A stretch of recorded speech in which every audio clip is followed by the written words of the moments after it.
Asal-usul kota Wonosobo. Di dataran tinggi yang sejuk, di mana kabut turun setiap pagi, dan suara burung menggema dari balik hutan-hutan pinus, berdirilah sebuah kota yang kini dikenal dengan nama Wonosobo. Kota yang tenang, tetapi dipenuhi sejarah panjang, cerita rakyat, dan kisah-kisah yang diwariskan turun-temurun. Konon, sebelum menjadi kota seperti sekarang, wilayah ini adalah hutan belantara yang sangat luas, hutan yang begitu gelap dan rapat, hingga hanya sedikit cahaya matahari yang mampu menembusnya. Disinilah kisah kita bermula, kisah tentang perjuangan manusia membuka tanah, melawan angkara murka, dan menemukan jati diri sebuah daerah. Zaman dahulu, di daerah yang kini menjadi Wonosobo, hiduplah sebuah alas atau hutan raksasa yang bernama Alas Wonosobo. Hutan itu bukan sembarang hutan. Ia dipenuhi pepohonan tinggi menjulang, akar-akar raksasa, dan hewan-hewan liar yang tidak terhitung jumlahnya. Masyarakat di desa-desa sekitar percaya bahwa hutan itu menjadi tempat bersemayamnya makhluk gaib, penunggu besar, dan roh-roh leluhur sejak ribuan tahun lalu. Tidak banyak manusia yang berani masuk ke sana. Mereka hanya hidup di pinggiran, bercocok tanam secukupnya, dan memandang hutan lebat itu sebagai benteng misterius yang tak boleh dilanggar. Namun, keadaan itu berubah ketika para pelarian dari Kerajaan Mataram datang. Pada masa peperangan internal di Kerajaan Mataram, banyak orang yang melarikan diri untuk menyelamatkan diri. Mereka adalah rakyat jelata, prajurit yang setengah terluka, serta keluarga-keluarga yang ingin hidup damai. Salah satu rombongan itu dipimpin oleh seorang pria bijak bernama Kiwono. Bersamanya ada seorang juru tulis kerajaan bernama Raden Sobo. Dua tokoh inilah yang kelak sangat berperan dalam asal-usul nama Wonosobo.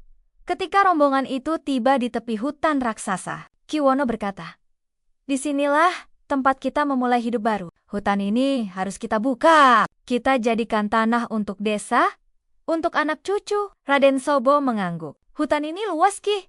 Tapi dengan kerja keras, kita bisa menjadikannya tempat tinggal." Maka dimulailah perjalanan mereka membuka alas besar itu. Setiap hari, Kiwono dan para pengikutnya menebas semak belukar, menebang pohon-pohon besar, dan membuat jalur baru di tengah rimba. Mereka membangun gubah-gubah kecil, memancing di sungai, dan membuat ladang.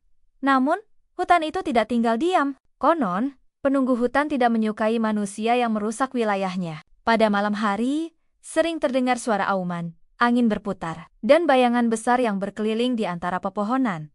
Tetapi Kiwono tidak gentar. Ia selalu berkata, "Selama niat kita baik, hutan akan menerima kita." Mereka pun memulai ritual keselamatan, memohon izin pada leluhur dan penunggu hutan, serta memberikan persembahan sederhana berupa bunga dan hasil bumi.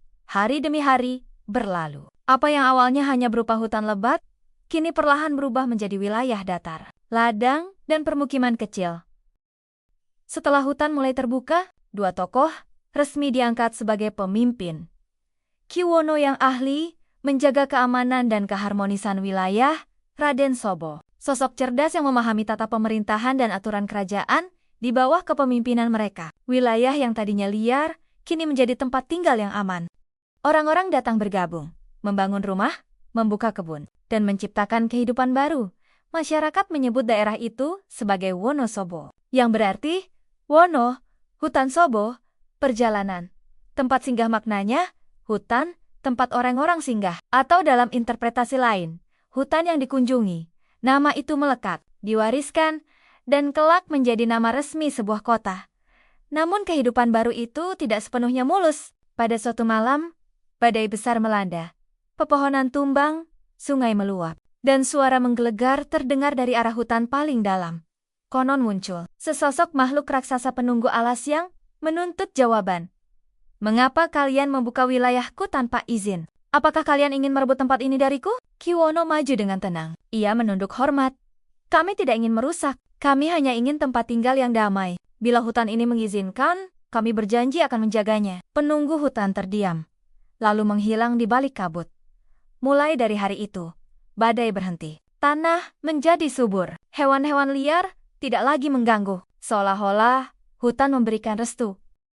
Perkampungan di tengah hutan itu berkembang sangat cepat. Ladang menjadi sawah, gubuk menjadi rumah, jalan setapak menjadi jalur perdagangan. Banyak pedagang dari berbagai kerajaan datang untuk membeli hasil bumi para pemimpin wilayah lain, mulai menyebut daerah itu sebagai Alas Wonosobo, hutan yang kini menjadi pemukiman besar. Ratusan tahun kemudian, ketika Belanda datang dan membentuk sistem kota kecamatan, wilayah itu resmi dicatat sebagai Kota Wonosobo, sebuah wilayah yang lahir dari perjuangan membuka hutan, dari keberanian para pelarian yang ingin memulai hidup baru, dan dari restu hutan yang akhirnya menerima manusia hidup berdampingan.